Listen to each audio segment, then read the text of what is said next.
చిన్నప్పుడు జ్వరం వస్తే బ్రెడ్ పాలు ఇస్తూ ఉంటారు కదా, అంటే బ్రెడ్ ఆరోగ్యానికి మంచిదా? అసలు షుగర్ పేషెంట్స్ బ్రెడ్ తినచ్చా? ఒకవేళ తీసుకుంటే వైట్ బ్రెడ్ మంచిదా లేకపోతే బ్రౌన్ బ్రెడ్ మంచిదా? ఎన్ని స్లైసెస్ ఆఫ్ బ్రెడ్ ఒక రోజులో షుగర్ పేషెంట్ తీసుకోవచ్చు అనే డీటెయిల్స్ గురించి మనం ఈ వీడియోలో డిస్కస్ చేద్దాం. హాయ్, నేను డాక్టర్ దీప్తి కారేటి, ఇమ్మెన్స్ క్లినిక్స్ నుండి. షుగర్ పేషెంట్స్ వాళ్ళు తీసుకునే ఆహారాన్ని ముందే ప్లాన్ చేయడం చాలా ఇంపార్టెంట్. ఎందుకంటే తీసుకున్న ఆహారం మీదనే షుగర్ లెవెల్స్ అనేవి ఆధారపడి ఉంటాయి కాబట్టి వీటిని ఫుడ్ చాయిసెస్గా పిలుస్తూ ఉంటాము. ఇప్పుడు మనం బ్రౌన్ బ్రెడ్, వైట్ బ్రెడ్ అనే ఫుడ్ చాయిసెస్కి వస్తే ముందుగా వైట్ బ్రెడ్ గురించి చూద్దాం. వైట్ బ్రెడ్ అంటే దానిని మైదాతో చేస్తారు. ఈ మైదా కూడా గోధుమల నుండి తయారు చేస్తారు. ఇప్పుడు మనం ఈ మైదా తయారీ కొంచెం డీటెయిల్డ్ ప్రాసెస్ గురించి చూద్దాం. ఒక గోధుమ గింజలు చూస్తే అందులో బయట ఉన్న లేయర్ని బ్రాన్ లేయర్ అంటారు. దాని లోపల ఎండోస్పర్మ్ ఉంటుంది, దాని లోపల జర్మ్ లేయర్ అనేది ఉంటుంది. ఈ బ్రాన్ లేయర్లో 89% వరకు ఫైబర్ ఉంటుంది. Thiamine, vitamin B6, vitamin E, selenium అనే మినరల్ కూడా అధికంగా లభిస్తుంది. మైదా తయారు చేసే ప్రాసెస్లో గోధుమ గింజల్ని కొన్ని గంటల పాటు నీళ్ళల్లో నానపెడతారు. అప్పుడు ఈ బ్రాన్ లేయర్ మరియు ఎండోస్పర్మ్ అనేది సపరేట్ అవుతుంది.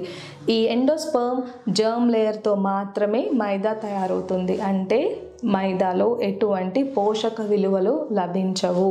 సో మొదటి పాయింట్ వైట్ బ్రెడ్ ఎగెనెస్ట్గా ఏంటంటే మైదాలో అంటే వైట్ బ్రెడ్లో ఎటువంటి పోషక విలువలు ఉండవు, అంటే న్యూట్రిషనల్ వాల్యూస్.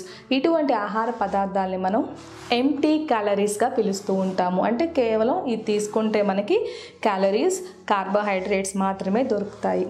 ఇప్పుడు రెండవ పాయింట్కి వస్తే బ్రాన్ని సపరేట్ చేసేసి మైదాతో వైట్ బ్రెడ్ తయారు చేస్తారు కాబట్టి వైట్ బ్రెడ్లో ఫైబర్ అనేది అస్సలు దొరకదు.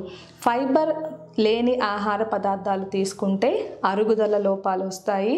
రెండవది కాన్స్టిపేషన్ వంటి సమస్యలు కూడా మనం ఎదుర్కోవాల్సి ఉంటుంది. మూడవ పాయింట్కి వస్తే మైదా అనేది హైలీ ప్రాసెస్డ్ ఫుడ్. అంటే వైట్ బ్రెడ్ ప్రాసెస్డ్ ఫుడ్, త్వరగా డైజెస్ట్ అయిపోతుంది, త్వరగా కూడా బ్లడ్లో షుగర్ లెవెల్స్ని పెంచే అవకాశం ఉంటుంది. దానిని హై గ్లైసెమిక్ ఇండెక్స్ ఫుడ్గా పిలుస్తూ ఉంటాము. కాబట్టి వైట్ బ్రెడ్లో పోషక విలువలు ఉండవు. రెండవది అరుగుదల లోపాలు వచ్చే అవకాశాలు ఉంటాయి, ఫైబర్ ఉండదు కాబట్టి. మూడవది ఇది త్వరగా షుగర్ లెవెల్ని పెంచేస్తుంది.